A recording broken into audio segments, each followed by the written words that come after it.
Assalomu alaykum, muhim xabarlar kanaliga xush kelibsiz. Videolarimiz yoqayotgan bo'lsa, like va podpisatsiya tugmalarini bosib qo'yishni hamda o'zingizni qiziqtirgan video ostida kommentariy yozib qoldirishni unutmang. O'zbek estradasining iste'dodli vakili Qilichbek Madaliyev so'nggi yillarda nafaqat ijodi, balki shaxsiy hayoti bilan ham ko'plab muxlislar e'tiborini tortmoqda.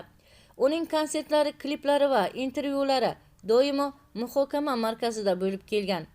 Marhum san'atkor Oxinjon Madaliyevning o'g'li bo'lgan Qilichbek Madaliyev otasining musiqiy merosini davom ettirishga katta e'tibor qaratmoqda. Uning Oshiqligimni ayting nomli qo'shig'i va unga ishlangan kliplari muxlislar tomonidan iliq kutib olindi. Shuningdek, u Mehr nomli ko'rsatuv dasturini taqdim etib, o'zining ijodiy salohiyatini namoyish etdi.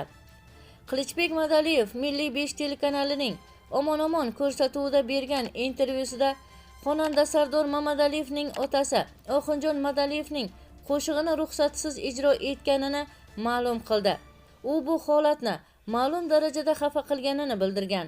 2015-yil 24-may kuni Qilichbek Madaliyev bolaligidagi tanishi Mohira ismli qizga uylangan.